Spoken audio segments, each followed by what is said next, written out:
बाबा ने हेमांड पद की ओर दृष्टिपात करते हुए क्या कहा था?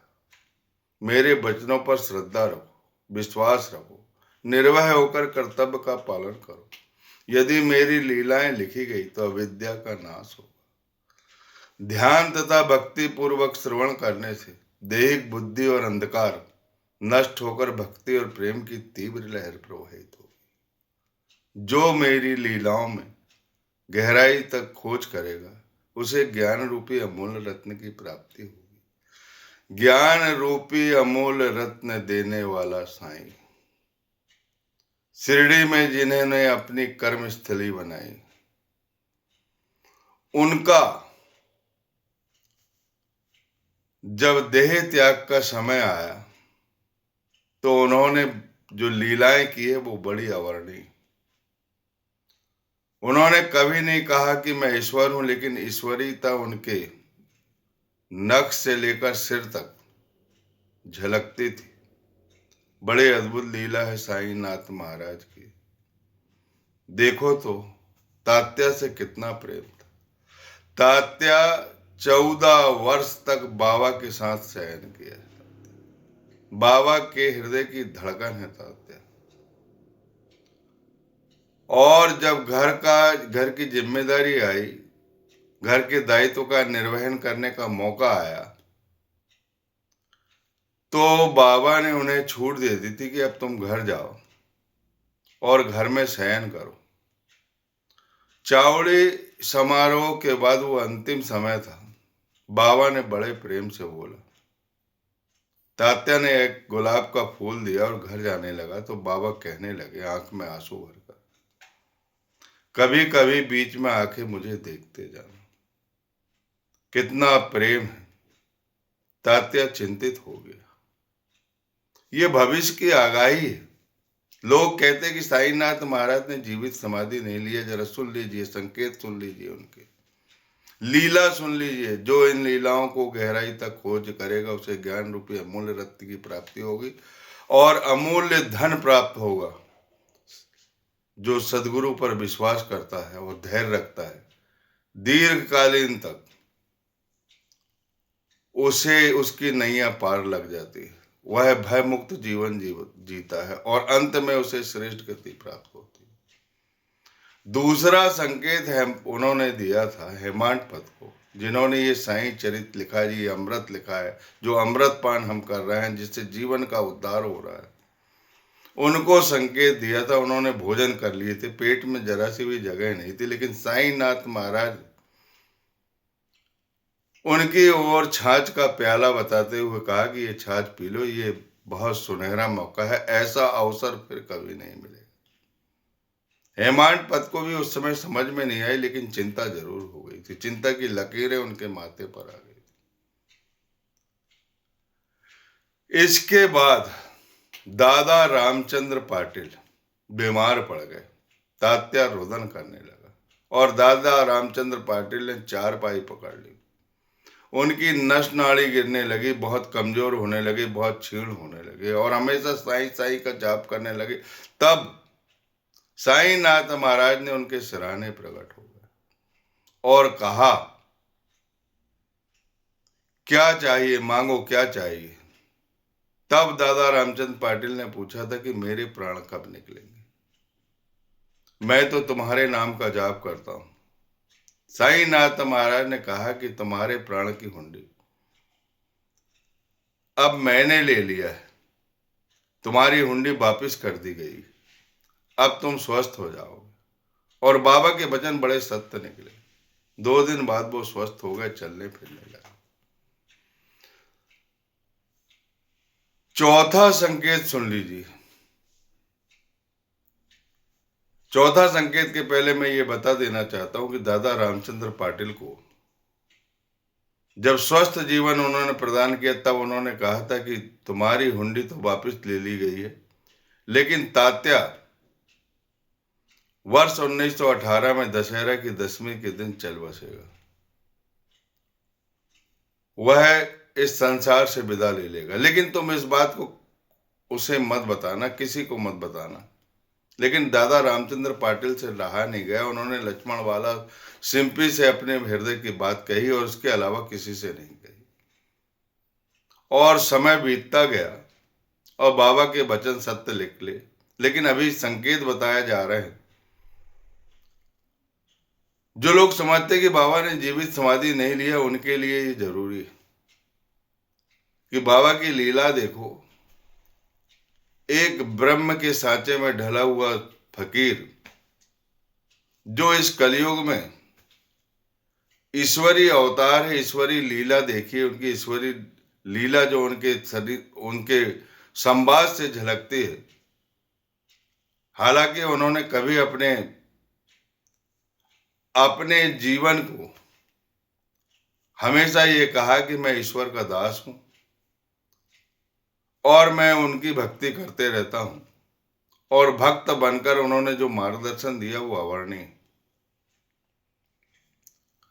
समय बीतता गया और उनके वाक्य सही निकले थे। इसके बाद एक और महत्वपूर्ण संकेत दिया उन्होंने। वो जानते थे साईनाथ महाराज के पास लोग नजदीक रहते थे, प्रणाम भी करते थे, दक्षिणा भी देते थे, लेकिन उनके मन में एक ही संदेह रहता था कि साईनाथ महाराज हिंदू है या मुसलमान। बाबा भी इस बात को जानते थे, लेकिन उन्होंने एक ऐसी लीला की, देह त्यागने के पूर्व। अध्याय 42 और 43 और 44 में वर्णित है। ये महासमाधि भाग 1 42 में है, जिसका वर्णन मैं कर रहा हूं, जिसका मैं रहस्य आपको बताना चाहता हूं कि बाबा ने क्या क्या संकेत दे दिए थे। जब बाबा देह में थे तब भी लोग प्रणाम करते थे, दक्षिणा देते थे और उसके बाद पीठ पीछे बुराई करते थे, और आज भी लोग करते हैं, करते रहे। साईनाथ महाराज कहते हैं कि जिसे इस भवसागर को पार करना है तो मेरे नजदीक आओ, मुझ पर पूर्ण विश्वास करो। गुरु ही करता है, गुरु ही ईश्वर है। जिस तरह नाविक जब यात्रा करते हैं नाव पर और अपन नाविक पर विश्वास करते हैं, लेकिन अपन भगवान का नाम लेते हैं, भगवान और नाविक को भिन्न भिन्न समझते हैं, लेकिन सदगुरु ऐसा नाव का खेवैया है, ऐसा ब्रह्म का सत्य स्वरूप है जो तुम्हें पार लगाता है और भयमुक्त जीवन देता है। इसीलिए पूर्ण विश्वास करना जरूरी था, लेकिन लोगों में विश्वास नहीं था। लोग प्रणाम करते थे, दक्षिणा देते थे, बाबा से प्रेम की बातें करते थे और पीठ पीछे बुराई करते थे। उसके बाद भी साईनाथ महाराज ने एक कैसी लीला की, उसके बाद भी लोग नहीं समझे। उन्होंने बोला, सीमो उल्लंघन का समय था, 2 वर्ष पूर्व की बात थी, दशहरा की 10वीं थी। उन्होंने संकेत दे दिया था। उन्होंने सीमा उल्लंघन का त्योहार मनाने के बाद जब वो वापस लौट रहे थे तो द्वारका माई में सहसा उन्हें अचानक गुस्सा आया और अपने शरीर के कपड़े वो फाड़ने लगे और पूरे कपड़े धूनी में डाल दिए उन्होंने, और धूनी जो है आगुणित ज्वाला से जलने लगी। और उसके अलावा धूनी का जो तेज था उससे ज्यादा तेज बाबा का शरीर दिख रहा था, लेकिन किसी की हिम्मत नहीं थी कि बाबा के पास चले जाए। जो उनके प्रधान आरक्षक थे भागोजी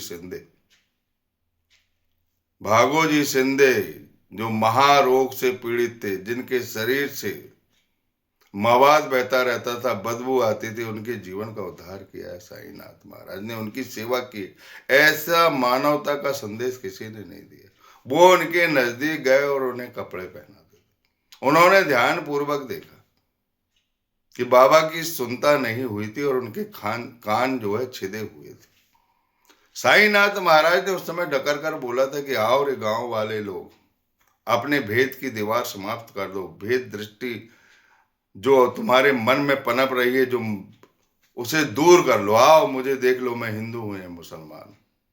इस बात को बड़े नजदीक से भागोजी शिंदे ने देखा। साईनाथ महाराज पूर्ण सनातनी स्वरूप है, ब्राह्मण, और उनका जन्म दासगणु महाराज ने बताया है, उसका रिसर्च है। उनका पाथरडी ग्राम में जन्म हुआ और वो ब्राह्मण परिवार में जन्म हुआ था, और एक भिक्षुक परिवार में जन्म हुआ था, और उन्हें जो है बचपन में ही एक फकीर को सौंप दिया गया था। वो भी साधारण फकीर नहीं थे, अद्भुत लीला थी। इतना होने के बाद एक और संकेत बड़ा विशिष्ट प्रकार का दिया था उन्होंने दासगणु महाराज को, जो अंग्रेज के जमाने में सिपाही थे, दुष्ट और अधार्मिक जनों की संगति में पड़ने लगे थे, लेकिन ईश्वर भक्त थे, विट्ठल रखुमाई के परम भक्त थे। विट्ठल रखुमाई की आंखें खुली और उन्हें सच्चा सदगुरु मिला, साईनाथ महाराज जैसा, और उन्होंने अपना आशीर्वाद देकर, अपना वृद्ध हस्त देकर उसे वेद वेदांत से और कीर्तन से, भगवान के कीर्तन से पारंगत कर दिया। वो बड़े कीर्तनकार बन गए। उन्हें जाकर स्वप्न दिया उन्होंने कि यहाँ के जो लोग हैं, जिनके मन में भेद की दीवार है, जिन्होंने एक मुहावरा भी कहा था कि ये यहाँ के जो तेली तमेली लोग हैं, ये मुझे बहुत परेशान कर रहे हैं। अब मैं इस संसार से विदा लेना चाहता हूँ। तुम आओ, मेरे नश्वर शरीर पर बहुत सारे फूल, अनेक प्रकार के फूल के गुलदस्ते बनाकर पूरा शरीर ढक। ये संकेत थे साईनाथ महाराज के। और क्या चाहिए? जीवित समाधि और कैसी होती है, जो अपने भविष्य के बारे में पहले ही बता देता है कि मैं इस दिन जाने वाला हूं। लेकिन उन्होंने ये नहीं बताया था कि ये दशहरा की दशमी के दिन चले जाएंगे, लेकिन ये बात जरूर कही थी कि तात्या उस दिन चलो। बड़ी अद्भुत लीला है साईनाथ महाराज। लक्ष्मीबाई शिंदे उनका उदाहरण है। कुछ दिन पूर्व उन्होंने कहा कि लक्ष्मी, मुझे बहुत भूख लगी, मेरे पेट में अतड़ियां उलट पुलट हो रही, मैं भूख से कराह रहा हूं। धन्य है साईनाथ महाराज की करुणा, और धन्य है साईनाथ महाराज की ममता। उनके जो प्राण है, उनकी जो आत्मा है, उनकी जो सदवस्तु है, वो प्राणियों के अंदर। एक भूखा कुत्ता भूख से कराह रहा था, लेकिन साईनाथ महाराज को नहीं रहा गया। उन्होंने लीला कर दी। लक्ष्मी को बुलाया कि मुझे बड़ी भूख लगी है। लक्ष्मी तुरंत गई, अपने हाथों से खाना बनाकर लेके आए, और वो खाना साईनाथ महाराज को सौंपी। साईनाथ महाराज ने उसको समग्र किया और एक एक निवाले बनाया और उस भूखे कुत्ते को खिला दिया। लक्ष्मी रोने लगी, रुदन करने लगी, ये क्या, मैंने तुम्हारे लिए खाना लेकर आई थी और तुमने एक काले कुत्ते को खिला दिया। तब साईनाथ महाराज ने महान आध्यात्मिक शिक्षा दी। मैं समस्त प्राणियों के आकारों में डोल रहा हूं। इस काले कुत्ते की भूख जो है, मेरी भूख के सदृश है। मेरे सामने कोई भूखा रह सकता है क्या? जो मेरे प्रत्यक्ष घूम रहे हैं, मेरे आसपास घूम रहे हैं, वो मेरे रहते हुए भूखे रहे तो मेरा रहने का यहाँ क्या औचित्य? तुम्हें एक दिन उत्तम फल की प्राप्ति हो, और हमेशा वो ऐसी आध्यात्मिक शिक्षा पाकर लक्ष्मी का अंतःकरण द्रवित हो गया, उसे अश्रुपात हुआ। तब से वह रोज साईनाथ महाराज को देह त्यागने के पूर्व तक भोजन कराती रही, दूध रोटी खिलाती रही, जो भी बनता था रुचिकर भोजन। और उस भोजन में जो शेष बचता था, वो राधा कृष्ण माई उच्छिष्ट भोजन उसको प्राप्त करके कृतार्थ होती थी। जो लोग, शिरडी जो है कोई साधारण जगह नहीं है, वह इस भारत, इस दुनिया का स्वर्ग है, भू वैकुंठ है। उसकी पंचकोशी में कभी पाप नहीं होगा। वहां आध्यात्मिक शिक्षा मिलती है। पाप ताप जो है वो क्षीण होने लगते हैं, दुर्भाग्य क्षीण होने लगते हैं, उनके भाग्य की संरचना बनने लगती है, विधि का विधान पलटने लगता है, और आदमी को उत्तम गति मिलती है। लेकिन पूर्ण विश्वास रखना है, और दीर्घकालीन तक अपने सदगुरु को, जो नाव का खेवैया, अपने जीवन की नैया पार लगाने वाला, उस पर पूर्ण विश्वास करना है। ऐसी लीला करने के बाद जब अंतिम समय आया था, तो साईनाथ महाराज ने लक्ष्मीबाई शिंदे को पहले 4 और फिर 5 सिक्के दिए। ऐसे 9 नविदा व्यक्ति के सिक्के दिए। बंबई जाकर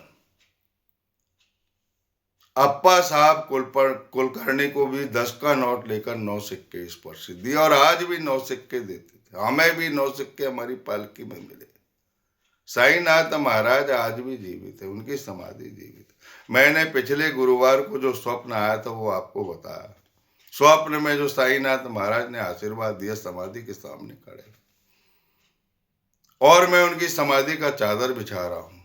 तब वो कहने लगते, ये मेरी जीवित समाधि। मैं उनसे कहता हूं कि आप बाहर खड़े। बोले, मैं जीवित हूं, और क्या चाहिए इससे बड़े उदाहरण।